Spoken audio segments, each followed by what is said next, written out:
Halo Family First, jumpa lagi dengan channel F. Kali ini kita akan berwisata sejarah ke Goa Jepang yang berada di tengah-tengah perkebunan teh Kaligoa, Kecamatan Paguyangan, Brebes, Jawa Tengah. Objek wisata ini dibuat pada masa penjajahan Jepang beberapa tahun silam, fams.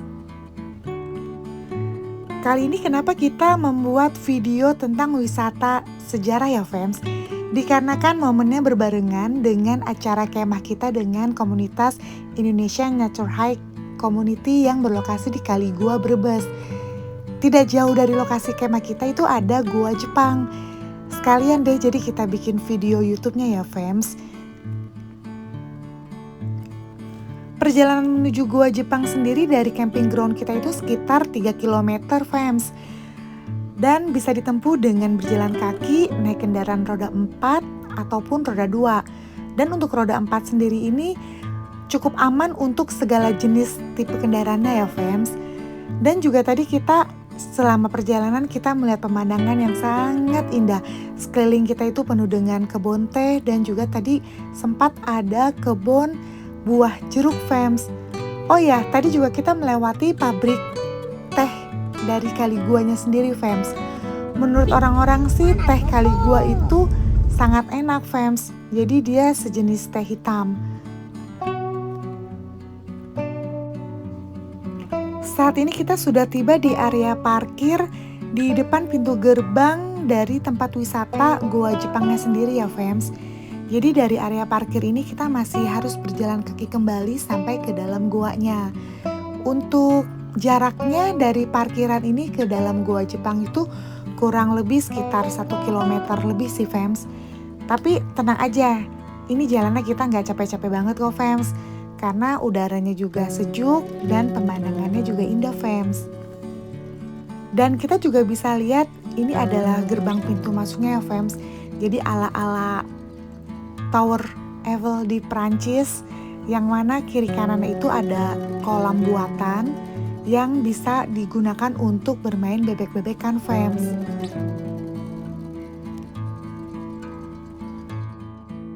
Di depan pintu gerbang ini juga terdapat beberapa warung yang menjual aneka cemilan, ada juga yang menjual bakso, mie ayam, dan tadi saya lihat juga kayak semacam gado-gado ya, fams. Oh ya, untuk toiletnya juga ada di area sini ya, fams. Jadi di atas tuh udah nggak ada toilet sih sepertinya.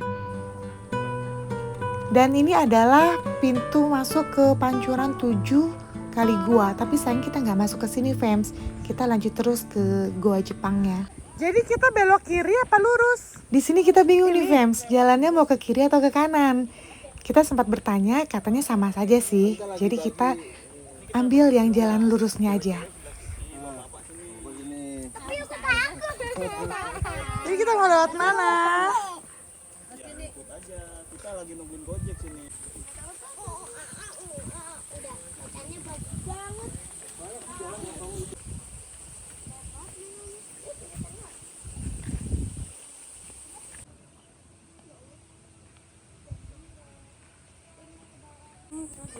Kali ini kita jalan bareng dengan Kulek Family. Kita tidak merencanakan akan jalan bareng ke dalam guanya ya, fams. Tapi tadi pas di jalan kita bertemu dengan keluarga Kulek. Ya sudah, kita ajak aja sekalian yuk, biar kita jalan rame-rame biar seru.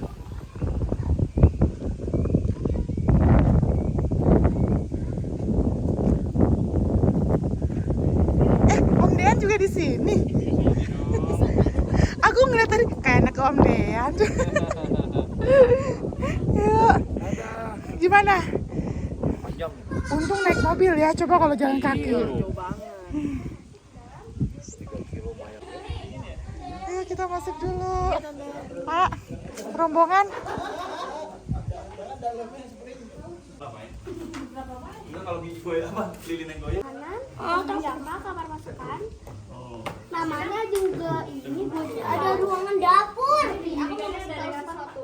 Ya mungkin kita langsung masuk aja ya. Oke, iya. Itu bacanya apa? Ini Goa Jepang dengan versi kanjinya. Oh, hidung.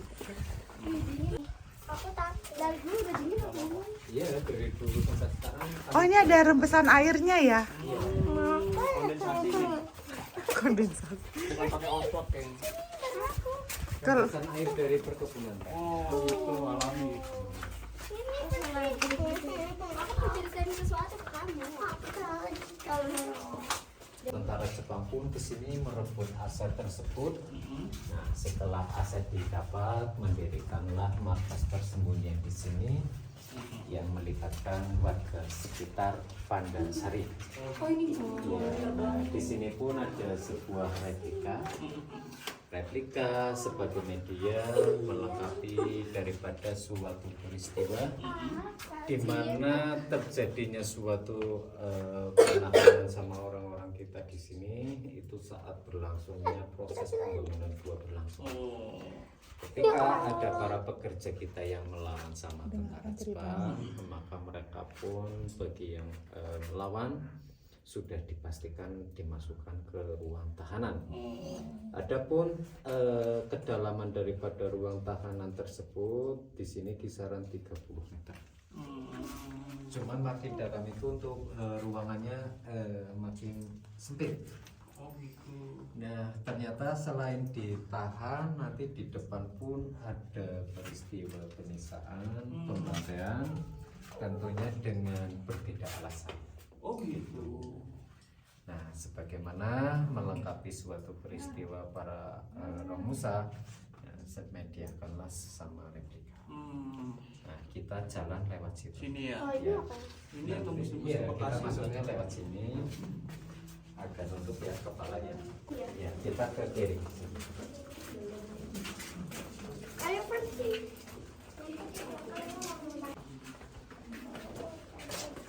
Awas Ti. Nah, ini salah satu pos penjagaannya.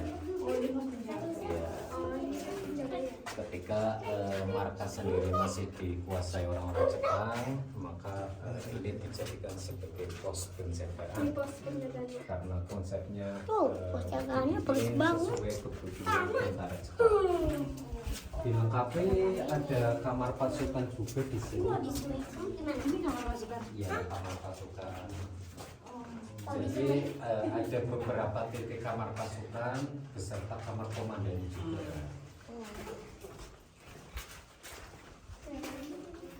Oh ini halaman pasukan nih. Ya, kamar. Kalau ke sana?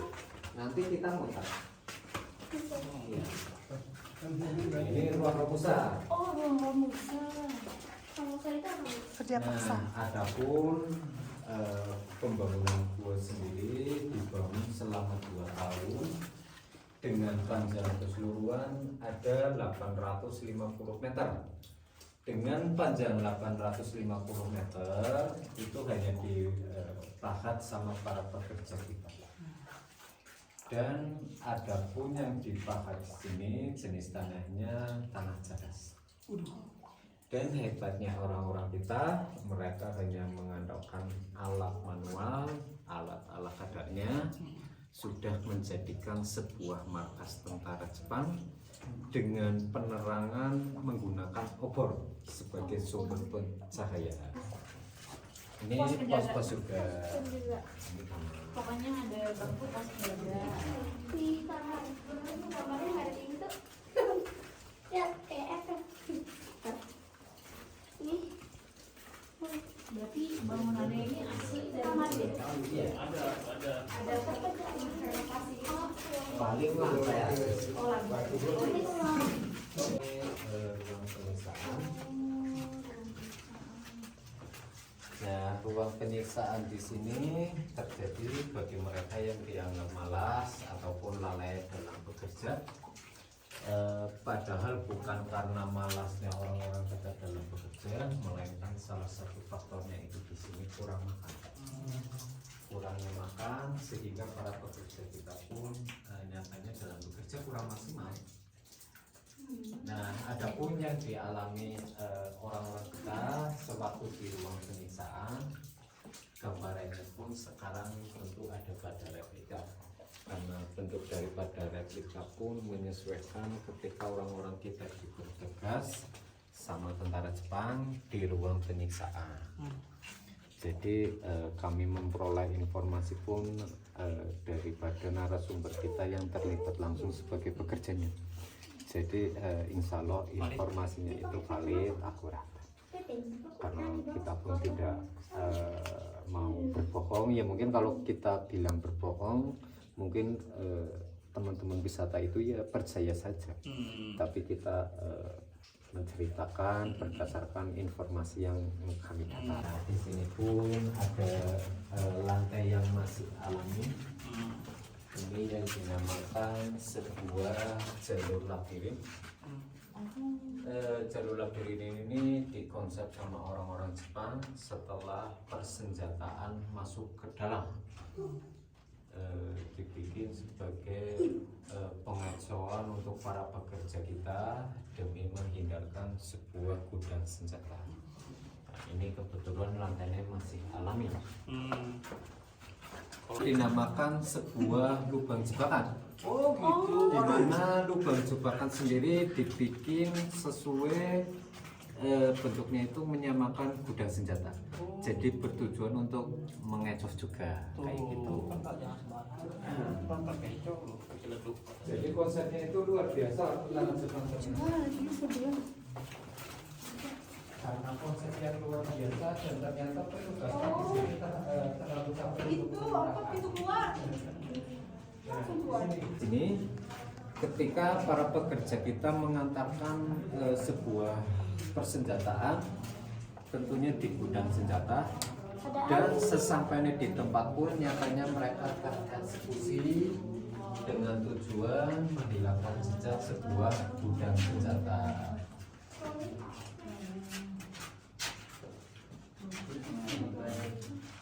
Ada darahnya. Enggak. Ayo, Belum apa mau di belakang rombongan ini biar agak santai. Belakang aja. Karena menurut orang-orang Jepang, si pembakar sendiri itu berpotensi mempengaruhi rekan-rekan kerja yang lain. Nah, sehingga harus terlibatlah si pembakar sendiri terbantai. Nah, itu seputar peristiwa cerita pembantaian di Gua Jepang di sini.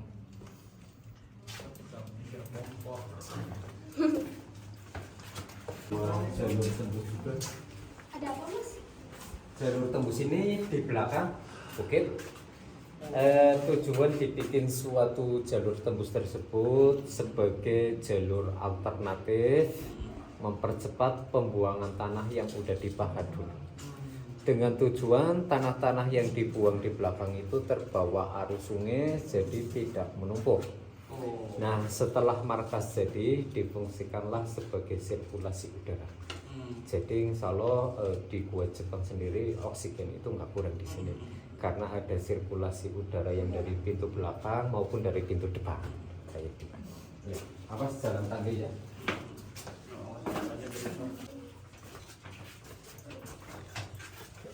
Nah, ini ada gudang senjata tapi ada air ya. Gudang senjata, Pak. Ya. Alas, jangan maju-maju, ada air. Nah, di mana para pekerja kita dulu yang mengantarkan persenjataan orang-orang Jepang di sini. Nah, dari gudang senjata di sini mereka terbawalah ke ruang pembantaian. Di sana nyatanya mereka pun tereksekusi demi menghilangkan jejak sebuah gudang senjata. Oh, yang tadi ya? Ya. Nah, adapun ini yang di belakang, ini tembusan lagi.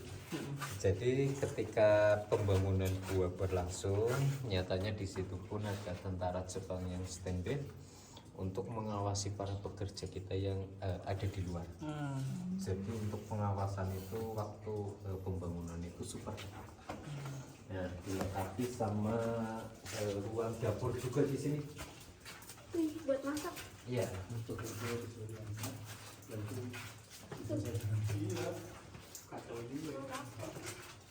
Wah, ada dapur kan. Padahal kan zaman dulu. Dia masak pakai, dia makan tangan. Enggaknya. Ruang sidang itu sebetulnya ya untuk menyusun strategi rencana kayak gitu. Bukan kayak sidang beneran ya? Bukan. Mungkin lebih tepatnya itu mungkin bukan ruang sidang tapi kantor itu. Ini kalau ada gempa aman? Alhamdulillah aman. Waktu lagi ada tsunami di Aceh juga aman. Susulan gempa-gempa aman. Tadi kalau kita lewat jalur labirin itu ke sini. Sampainya itu ke sini. Oh, nembusnya sini yang Iya. labirin tadi. Oke. Ruang sidangnya mana? Depan nanti depan. Tapi sisa senjatanya nggak ini ya? Nggak ada yang tersisa. Senjatanya otomatis terbawa sama tentara Jepang. Kalau ya dulu.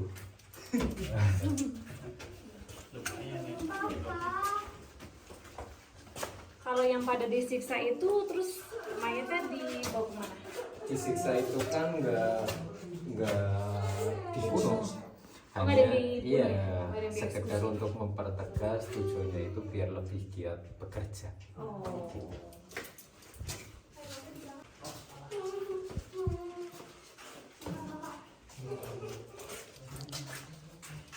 Ini jalur kemana lagi nih? Itu tembus ke ruang sidang. Tapi ini nggak ada kelelawar masuk atau burung walet itu masuk nggak ada ya? Kalau baru dinyalakan masih ada. Cuman setelah lampu nyala terang itu burung-burung kelelawar larinya itu ke belakang lampu itu, lampu tembak. Jadi kalau pagi masih ada lah ya kelelawarnya. Masih.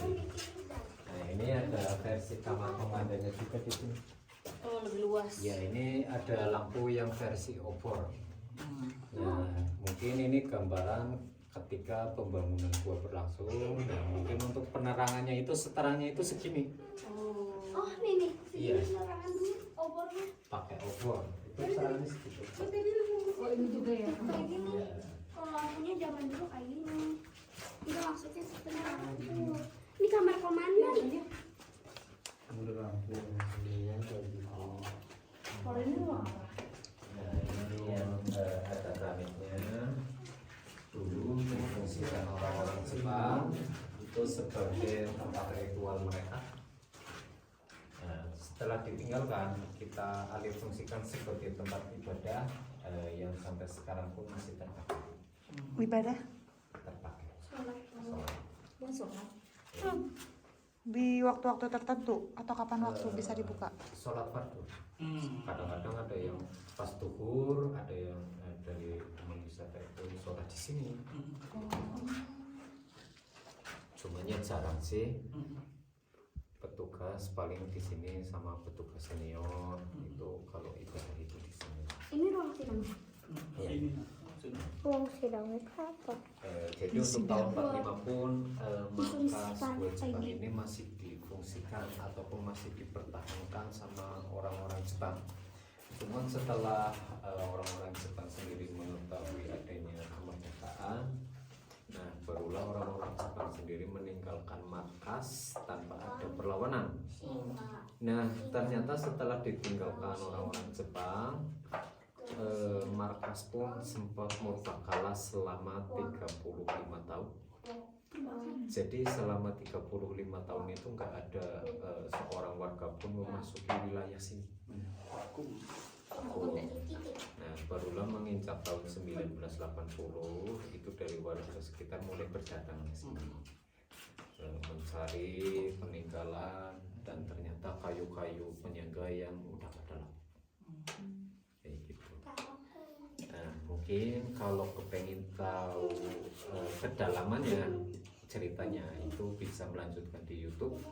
Mister Pukul Jalan-Jalan. Oh gitu. Dulu 2013 mereka pun sowan ke sini. Tentu mereka pun mendapatkan sebuah informasi, cuman belum ada replika waktu itu. Nah, Kang Soleh Kayaknya pernah pun nonton ya. sempat melukis kayunya itu depan pintu. Oh iya. Nah, nanti untuk menindaklanjuti rasa penasaran mungkin melanjutkan di YouTube. Di YouTube ya. Iya, Di nanti di Kulak situ ada Family. keterangannya. Oh salah itu. Bukan. Iya. Kita kembali ke Indonesia. Oh iya. Ke Indonesia ya. Di mana?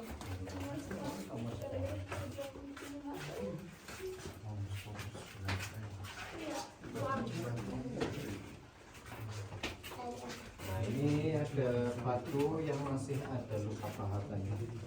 Oh, ini asli. Iya, ini masih asli. Anak. Masuk daratan. Itu sesuai arahkan. Ikuti arah panah.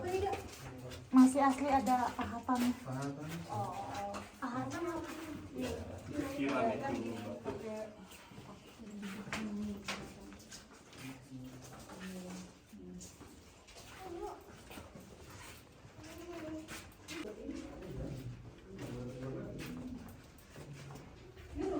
Suka ada suara yang aneh-aneh gitu nggak sih, Mas? Karena nggak ada pembunuhan di sini lah ya. Mereka indigo itu tidak bisa dipungkiri karena mereka itu bisa nembus alam lain. Kalau ini Alura IndiHome nih.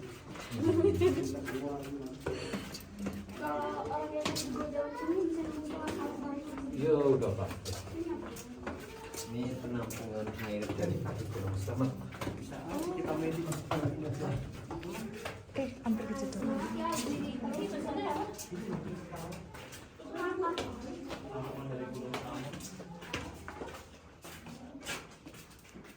Nah, sebentar lagi nyampe ke Indonesia.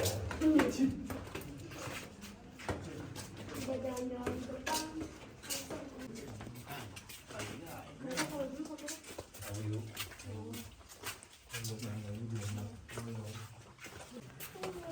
Dalam 3 detik lagi aku balik ke sini juga, Cak. 3, 2, 1. Oke fams, akhirnya kita sudah keluar ke dunia nyata setelah tadi kita berputar-putar di dalam gua ya fams. Tadi juga penjelasan dari pemandu wisatanya juga komplit, jadi kita tahu isi di dalamnya seperti apa, ada kejadian apa saja di dalam goa pada masa lalu.